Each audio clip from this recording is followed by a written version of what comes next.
This video is brought to you by Ground News. Now well into his fifth administration, Hungarian Prime Minister Viktor Orbán has become the EU's resident troublemaker. Since his reign started in 2010, Orbán's nationalist conservative Fidesz party has batted away a series of electoral challenges from newly created opposition alliances, leaving the country firmly in the strongman's hands. But now, for possibly the first time, it looks like the opposition has a real chance to unseat him.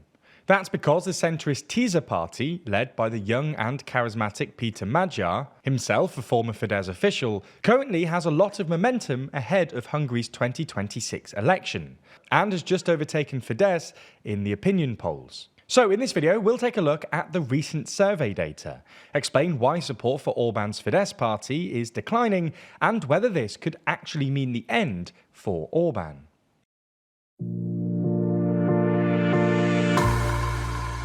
Before we start, if you haven't already, please consider subscribing and ringing the bell to stay in the loop and be notified when we release new videos. First though, let's start with the latest polling data. According to Politico's poll aggregator, Orbán's nationalist conservative Fidesz party has been overtaken by the opposition for only the second time in a decade, if we count its brief wobble in early 2021. Since the most recent national election in 2022, when Fidesz won 52.5% of the vote, the party's support in the polls has rapidly declined, falling to 39%. But some individual Hungarian polls from late November, such as this one by Savage Research, even estimate Fidesz to be polling as low as 35%, 4 points behind Tisza and among the lowest numbers since Orbán came to power. For context, Fidesz has won every election since 2010 with roughly 50% of the popular vote, and its national poll ratings have rarely dropped below the mid-30s. Another Hungarian poll by the Median news outlet shows an even bigger 11-point gap among voters who say they're sure to vote, with Tisza on 47% and Fidesz on 36%. According to that same poll, the percentage of all voters expressing support for Fidesz has fallen from 32% in mid-October to just 27% in late November. And the share of Hungarians who want a change of government has also increased by 10 percentage points since the June European and local elections. This recent drop comes after a steady decline over recent months, and Tisza seems to have a momentum behind it that Hungarian politics hasn't really experienced while Orbán's been Prime Minister. This isn't to say there haven't been anti-Orbán challenges before. Indeed, there was the Left Unity Party, the Conservative Jobbik Party, and the United for Hungary movement, but Orbán has seen them off relatively easily.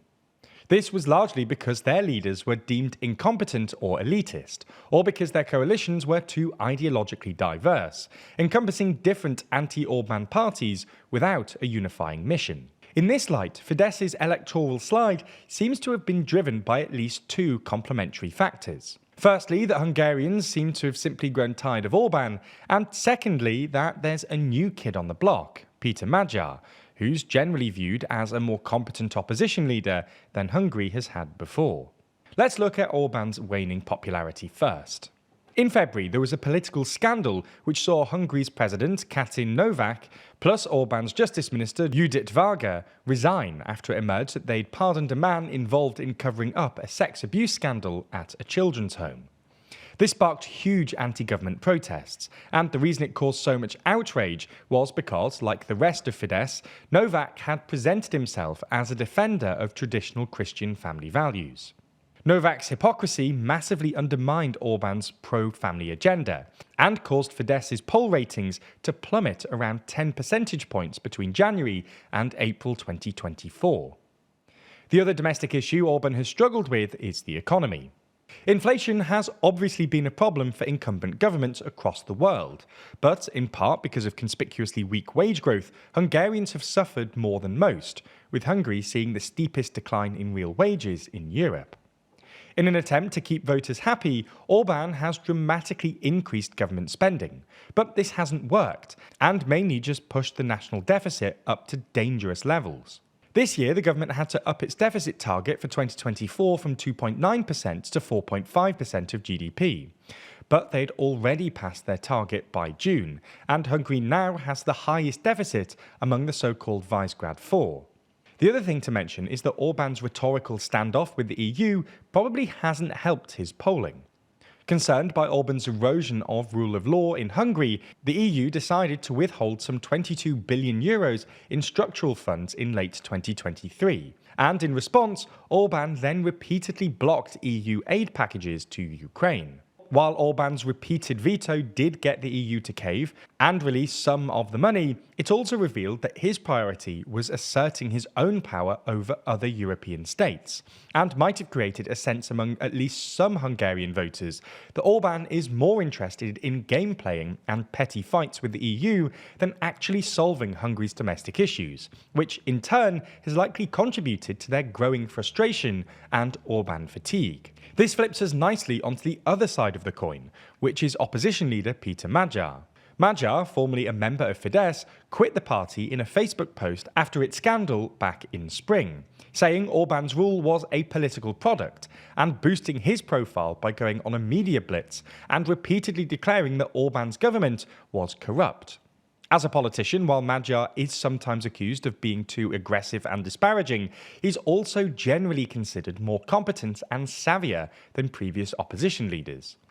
For instance, despite Tisza being a relatively new party that was formed back in 2021 but was basically dormant until Magyar joined, it's managed to use its few campaign resources efficiently, achieving nearly 30% of the vote at the EU elections in June, and causing Fidesz's vote share to drop below 50 for the first time at a national election since 2004.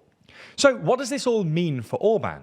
Well, there's still at least a year to go until Hungary's next parliamentary elections, but we do have a sense that Hungarians are simply growing tired of Orbán. On top of frustration with Orbán's domestic struggles and constant provocations towards the EU, voters now have an opposition that's starting to look pretty threatening. Now, Tisa's victory is definitely not guaranteed. Orbán has a track record of outperforming the polls at elections, and Tisa's main project is basically cleaning up Hungarian politics, with the party's website stating that they want to be, quote, incorruptible, non-blackmailable, honest, straightforward, open and extremism-free. Beyond this, though, it's not clear what they stand for, and in the past, this has been the downfall of previous opposition alliances, which have collapsed after poor performances at elections. But while Tisza may lack a clear platform, what it does have is a popular and outspoken leader. Magyar is a fresh face who successfully used his prior connections to Fidesz, not just through his own role, but also through the fact that Varga, Orbán's disgraced justice minister, is actually Magyar's ex-wife, to create the image of an emboldened dissident who's gone off to build his own movement. Ultimately, we'll be keeping a keen eye on what's happening in Hungary, as Orbán's dominance does seem to be slowly coming to an end. That doesn't mean he's totally fallen off, though, with incoming President Donald Trump being a pretty big fan of Hungary's Prime Minister, with inviting Orbán to the US to meet with himself and Elon Musk. That story has been covered extensively by more than 86 news outlets. 13% of the reporting is coming from the left, and 57% is coming from the right. If you compare the headlines, you'll start to see some interesting framing emerge, with right-wing outlets celebrating the future has begun, or highlighting that with right-leaning alliances, anything is possible.